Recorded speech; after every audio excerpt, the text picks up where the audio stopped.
Welcome to Word on the Street. I'm Zach Fennie. I'm out here at the Holy Diver in Sacramento. This is my guest, Travis Hayes. We're actually at his show. He's about to play in about 10 minutes.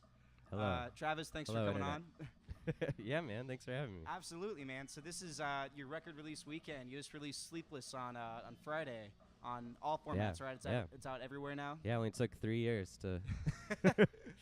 But yeah, it's out. It's finally 3 years out well into the worth world. it. I've listened to it a bunch of times already. I really like it a lot. I've got it on vinyl, CD, but I listen to it on Spotify mostly. All outdated formats. Yeah. We have tapes. You have tapes? Vinyl. Do We you have really? Tapes, yeah. I need a tape. Got to complete my collection. So the last time I actually interviewed Travis previously on this blog, but it was for I used it for the Napa LA Register probably about 5-6 months ago, right when you first announced your Kickstarter campaign, and you weren't funded yet at that point, and that now $10,000 right? $10,000. I'm rich now. And I've bought a new home, and you're welcome to all come visit me anytime you'd like. so I know this album. It's got a lot. Thank you for the support. we put the record out. We did it, and yeah, we definitely could have been done without the help of you had everyone. a killer record release show the other day at Bottom of the Hill. By the way, that was Thanks. That really, was really fun show to be at. a lot of fun. Yeah. I'm glad people also had fun like you. I had a ton of fun. My girlfriend and I went that night, and we had a really great time.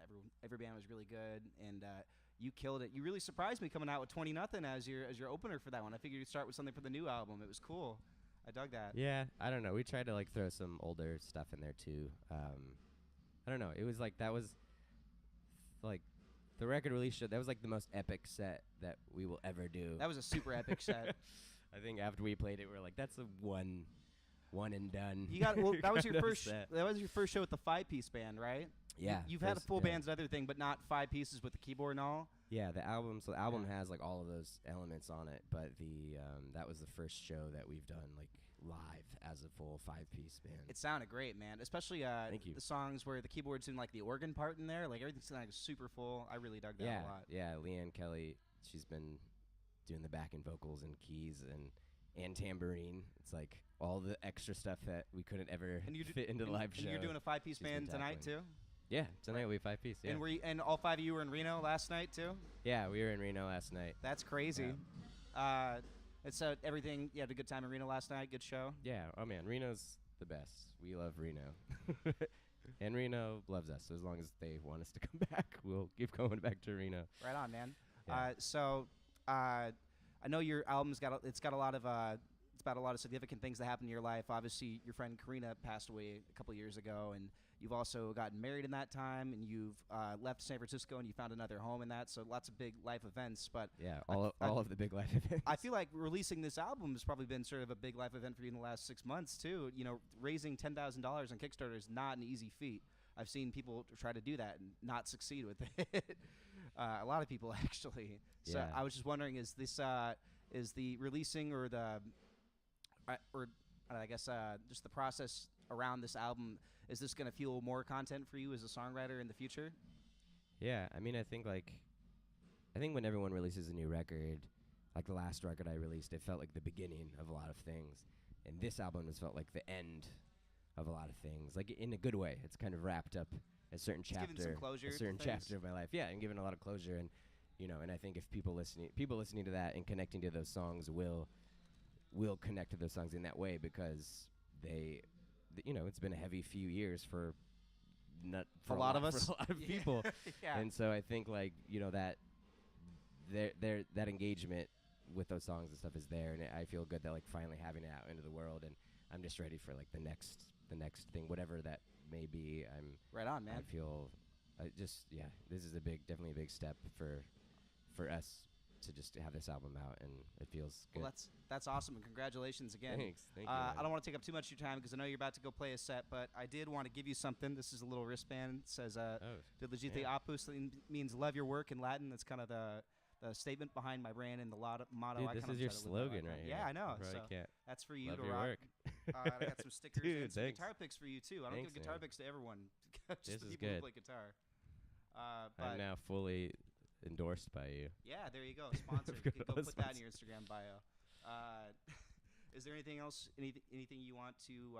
Anything or one you want to shout out or plug or? I just thanks to everyone who has supported the record and stuff. And if you haven't checked it out, go check it out. Go give it a listen. There you go. It's everywhere you listen to music. And if you want to support us, go to imtravishayes.com and you can pick up the record and T-shirt, and all that fun stuff. Right on, Travis. Well, thank you so much for your time. I'm really looking forward to your show tonight. And thanks again. Here's some guitar picks for you. Thanks, man. Dude, this is awesome. Thanks for watching. We'll catch you next time. See you guys. All right. Hey, guys. Thanks for staying tuned. I had a couple extra things that I wanted to plug today, but I didn't want to take up too much of Travis's time at his show last night since he had to load up on stage and do a line check pretty much right when I was done interviewing him. But he and his band played awesome. They played their new album, Sleepless, from front to back, along with a couple songs off Travis's previous record, Teen Haze. And they were just stellar. Full 5-piece band. Sounded awesome. Really inspiring as a solo songwriter myself to go to a show like that, especially an indie show, and to see that level of professionalism and musicianship on stage, entertaining such an engaged audience on a Sunday night was super cool. And of course, that was my second time seeing Travis this week. I saw him at Bottom of the Hill on Thursday night too. So I had a full weekend of being entertained by him and his new record. And so I just wanted to shout out and thank Travis again for coming on the show. It was really awesome to have him. He's one of my favorite musicians in the Bay Area who's making moves and is doing stuff. I just think his music is really genuine and his passion really shows in his lyrics. And I would highly recommend you guys go check out Sleepless on Spotify, Apple Music, wherever you like to listen to music, because I'm pretty sure it's there. I did have my own show this week between the two Travis shows that I went to. I played at Jam Cellars in downtown Napa on Saturday night, and I had a full band for that one as well. And most of you guys know I'm, I'm a solo artist myself, so it was really cool for me to have a full band at a show like this. I had James Yokoi on bass, Brandon Kerrigan, a.k.a. Moss, on guitar, and my brother Joel Fennie on drums. And we only had one full band rehearsal the day of the show beforehand. We were doing new songs. I'd rehearse with them all individually leading up to it, and they all had, songs to practice to, but I'm sure anyone in a band or has ever been in a band knows just how difficult it is to round up, 4 or 5 people and get them in one room for a couple hours a week just to rehearse. It's way harder than it should be because we've all got separate lives and different priorities and different projects we're all working on. So just want to shout out and thank those 3 members of my band for performing with me and for learning my new songs, because I was really blown away with how awesome they sounded that night. It's really humbling to hear a song that I wrote on my guitar by myself with no original intention to have other people playing it with me, and then to be playing it in front of a bunch of people with some really talented people, and they're all just contributing and fitting in, contributing something that I, never quite imagined myself adding into it, and it was really cool. And of course, I want to thank everyone who was at that show, because shows aren't cool unless people go to them. And everyone who always comes to my show, they say, "Thank you for putting these on," or "Thank you for playing." It's like, no, dude, thank you for being there, because if people don't go to shows, they're not fun to play. That's it. Everyone who goes to a show, you don't even have to be a musician, just a fan of music. That's the most important thing out there. We make music for people. Of course we do it for ourselves because it's satisfying, and it's a lot of times it's self-therapy, especially for songwriters. But at the end of the day, any professional, or not just professional, any musician, I'd say, will agree that it's all about performing for people and making the people happy. And so thank you to all the people that showed up and supported. That was super cool to have you guys all there. At that show, I played a song with my friend Save Gabe, who I've had on this vlog a couple of times, and of course I've mentioned him before in the written blog. He's my best friend. We play tons of shows together, and we make a lot of music together. But we released our first song together at the beginning of this year. We plugged it in the first episode of this podcast, or vlog, excuse me. And we released it on SoundCloud then, and we got a lot of positive feedback from people who listened to it, more so than we had for previous releases. So we decided we wanted to make it as accessible as possible, and we put it on every major streaming service now, Spotify, Apple Music, Amazon, Google Play, all that. It's all out there. It's called Just a Phase Remix. It's got fresh artwork done by my girlfriend, Aisha Burns, was inspired by a photograph from my friend Matt Jackson. It's a really cool drawing of me and Gabe in sort of a comic book watercolor style-esque. It's really cool. I'm, in love with it. But yeah, Just a Phase remix. Go check it out. It's on both mine and Save Gabe's Spotify, everything like that. That's about it for this week. I would like to do more live interviews with people like I did today with Travis at his show.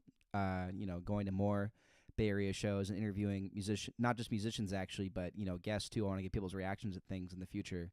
Obviously I'm still pretty new to the YouTube community. I've had an account for a handful of years. I love watching YouTube videos, but I've really just started engaging with it recently. So if you like these types of videos, or if you have suggestions for other people you'd like to see on the Word of the Street, or other formats you'd like to see, like I'm interested in doing sort of a rig rundown thing here pretty soon. I'm also, a lot of you guys probably know I'm a busker. I've been busking for years, and I want to do a busking 101 kind of tips and tricks video too. So if you guys would like to see stuff like that, if you have other suggestions for other video ideas or other people you'd like to see in videos, please leave those in the comments below, because I'd really love to hear from you. And of course, if you have a YouTube account and you are watching this and you made it all the way through, please like and subscribe.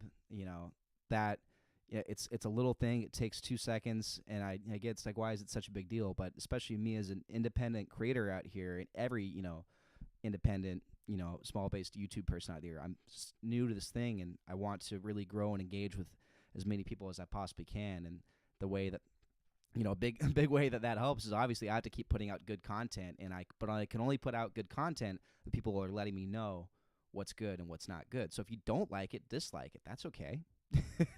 I'm not going to be upset about it. I want real, honest feedback from people. So please like and subscribe if you enjoy. Leave your suggestions below as to who you'd want to see. If you haven't already, please follow me on Instagram at ThatDudeOnTheCorner. And, of course, follow Travis Hayes on Instagram to keep up with his stuff at IamTravisHayes. And check out IamTravisHayes.com if you're interested in purchasing a physical copy of his new record or any of his merch. He's got T-shirts, too. He made a funny joke at his show on Sunday night. He said, if you like our music, we've got vinyl, we've got CDs, we've got tapes. And if you don't like our music, we've got T-shirts. So, all right, this has been Word on the Street. Thanks for watching. Love your work. We'll catch you next time.